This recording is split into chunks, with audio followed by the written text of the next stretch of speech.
Hey, everybody. I just wanted to take a few minutes to talk about spray tanning. Um, Specifically, spray tanning in automated spray booths at your tanning salon. Most salons do have them. Um, the main ones that I know of are the Versa Spa and the Mystic Tan machine. They're both really cool. They both have like pros and cons of each one. I've experienced both of them. I'm not really going to get into like the difference between the two of them in this video because that's not what this video is about. This video, I just wanted to talk about being how to prepare for a spray tan because spray tanning is something I'm very passionate about. I really enjoy it. Um, and it's really upsetting to me because a lot of people are like, "Oh no, you're going to be orange," or "Oh, I spray tanned once and I'll never do it again," um, and that's really unfortunate because it's you didn't know how to properly prepare yourself and nobody told you, um, which is not cool. So if you are going to get a spray tan for the first time, when you walk in the salon, maybe you did a little research on Google, maybe you didn't. Um, but when you go to the salon, they're not going to tell you everything you need to do to prepare, unless you're going to like probably maybe like a mom and pop type of like a small business salon, somebody that's really passionate about what they do and they care about their customers a little more, and they want you to get better results. Um, or just somebody that's passionate about it, they'll educate you. But typically, especially if you're going to a big like chain tanning salon, they just want your money. They just want you to pay for your spray tan and leave. They don't care how it comes out. They don't care what it's going to look like. They don't care how you feel about it. They just care about mm, the 40 or $50 that you're about to spend on this spray tan. Um, so there's some really important things that you have to do before you go to get sprayed. And that's what I'm going to talk to you about. So number one is making sure that you exfoliate. You may have heard this or you may have not heard this. So the way spray tanning works, and I'll try to make this kind of quick. The way it works is it's spraying a solution on the outermost layer of your skin that's reacting with your pigment. It's really oxidizing the pigment that you have in that outermost layer of skin, and it's turning it brown. Okay, it's an oxidization process, kind of like when you leave an apple sitting out and it starts to turn brown. That's kind of what's going on the surface of your skin. Um, with that being said, since it's going on the outermost layer of your skin, you want a nice, fresh, clean outer layer. Anything that's old, anything that's dead, you want to get it off, scrub it off, so that your tan is a little more even. So to exfoliate, you could purchase an exfoliating brush, an exfoliating mitt, an exfoliating pad. There's lots of different things you can purchase, like at the drugstore or Walmart or wherever that will exfoliate you. You're looking for some. It's got to be like kind of gritty, kind of rough. That's really going to scrub. Um, if you're not somebody who exfoliates or moisturizes or has any type of skincare routine normally, like maybe like, oh, I just shower and I put on a little bit of lotion. If you're one of those people, or if you're the type of person that really doesn't use lotion, um, you're probably going to need like 2 or 3 days worth of preparation before your spray tan. Shower every night, exfoliate every night, really good. Um, and when I mean really good, what I mean when I say really good is just like really scrubbing around your elbows, around your knuckles, your hands, your knees, your feet, places that have generally drier skin. You want to get that outer layer off. That's like one of the first and most important parts of preparing for a spray tan. Okay. So you've exfoliated, you scrubbed all your skin off, uh, and now you're ready to go to the salon. What I tell our clients is the balance, the level of pH in your skin is going to play a huge factor on how your spray tan comes out. Now, I haven't figured out the exact science behind it yet or the exact number, and I think it's different for everybody. And I don't even know how to test the pH on your skin. Um, but I'm just going to tell you some ways that you can make sure that when you go, your skin is in its most natural pH state, and what items you can use to balance the pH level throughout your body. So, number one, definitely shower at like at least, I say at least 3 or 4 hours before you go get your spray tan. Um, because a lot of soaps are going to mess with your pH level. Unless you use a sunless soap or a sunless body wash. If you don't know what that is, you can ask, and I'll like tell you in another video or something. Um, or unless you're using like a natural body wash or exfoliating scrub with natural ingredients and no sulfates, then maybe you can go straight from the shower. But typically, the solution in the spray tan is going to react better to skin that has like restored its natural oily barrier, I guess you could say. So give yourself at least 3 or 4 hours. That's going to make sure if the soap threw your pH balance out of whack, that you're going to give it time to, come back out of whack to fix itself. Um, and it's going to give you time for your skin to kind of like do its natural thing. Um,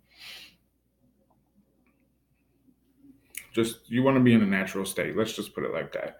You don't want to be fresh out of the shower. You do not want to use lotion. Do not use lotion. Do not use deodorant. Take your shower, scrub yourself, wait several hours. Don't put anything on your skin. The reason for that is lotion is going to create a barrier, and the spray can't absorb very well through lotion. It could give you streaky results, and you don't want that. So you want to go with clean, dry, unbothered skin, okay, in its natural state. When you get there, you have two options. You can just go get your spray, or you can do what's called a double dip or a cocktail, which means you are going to tan in the bed first. Um, it is going to help. So tanning in the bed first is going to help give you a darker result um, from your spray tan. I can't give you the exact science behind that, but it does kind of help to open your pores to be able to soak in that solution for a deeper, darker color. And it's also going to help produce a little bit of melanin to give you a nice glowing base underneath your spray tan. Um, Now, remember, you're not supposed to use any lotion. Remember, so if you're going to go in the tanning bed first, there's only two things you can use. That's a sunless primer, which I'm going to talk about in a minute, or a double dip lotion, a double dip intensifier. A sunless primer is something you're going to apply to your body before you get your spray tan. Um, and it's going to kind of cleanse your skin of any impurities. It's going to balance that pH level. So just because you came in your natural state and you're all ready to go, you still need some assistance in balancing your pH level. And people tell me all the time, "Oh, I don't need that. Oh no, I don't want that." Well, you're not setting yourself up for a good spray tan then, and that's very unfortunate because those are the type of people that say, "Oh, I turned orange. I didn't like it. I'll never do it again." Because you didn't listen, you didn't use a primer, you didn't prepare yourself, nobody educated you, whatever the case may be. Anyway, a primer is very, very important. So make sure you use one, make sure you get one. You're just going to apply it to your body 60 seconds before your spray, and then you'll spray.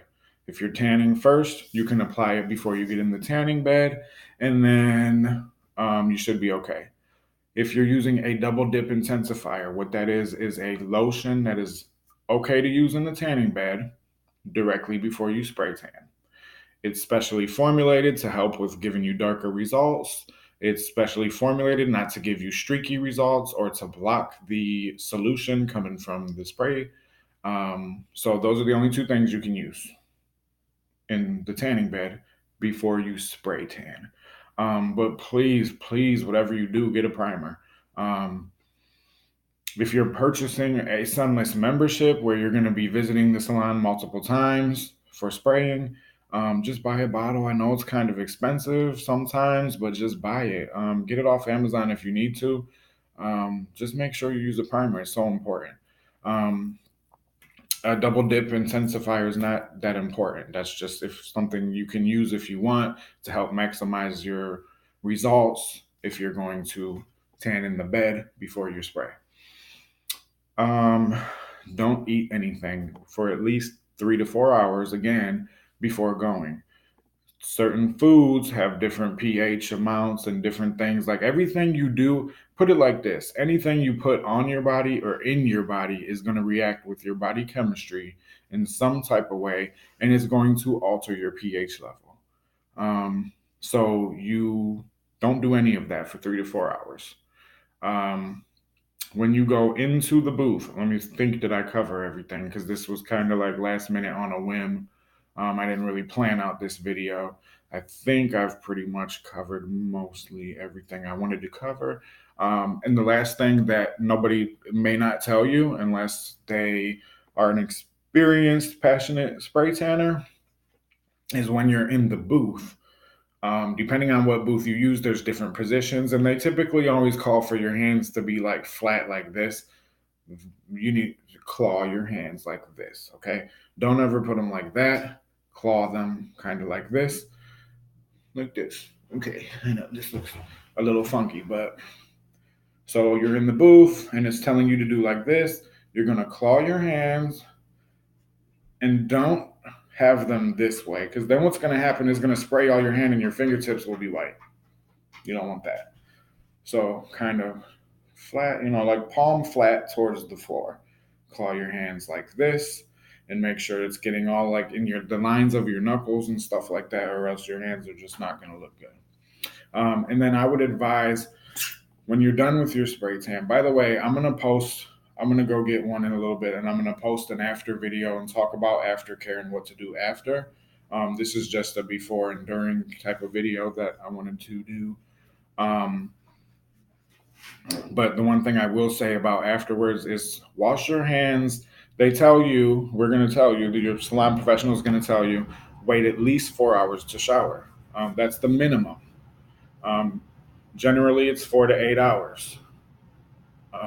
Anything before 4 hours, you're definitely cheating yourself because you're washing away the DHA solution before it's had time to completely do what it needs to do. Um, I usually keep mine on anywhere from 6 hours to 12 hours, or sometimes even more. If I do it late at night, I'll sleep in it and then I may shower halfway through the day the next day. The longer you leave it on, the more it's working. But you can there's a such thing as leaving it on too long. That can also make you orange. So, with that being said, or make you feel like you're orange. Um, with that being said, lastly, I'm just going to say one more thing. Um, your first spray tan is not going to be perfect. And don't judge your opinion of spray tanning off of one spray tan because it's really something, it is an art to me. It is an art. And you have to it's something that you have to like trial and error. Everybody's body is different and it's going to react differently to everybody. So you're going to have to do it a couple times and use a little bit of trial and error and find out what works for you. When I started doing them, it wasn't pretty. I don't think anybody I know who did their first spray tan, it wasn't very pretty. So I just want to say, give it another chance. Ask somebody how to properly prepare. Watch a video, look it up, Google it, whatever. And yeah, I think that's it. So I will be back later after I get my spray tan.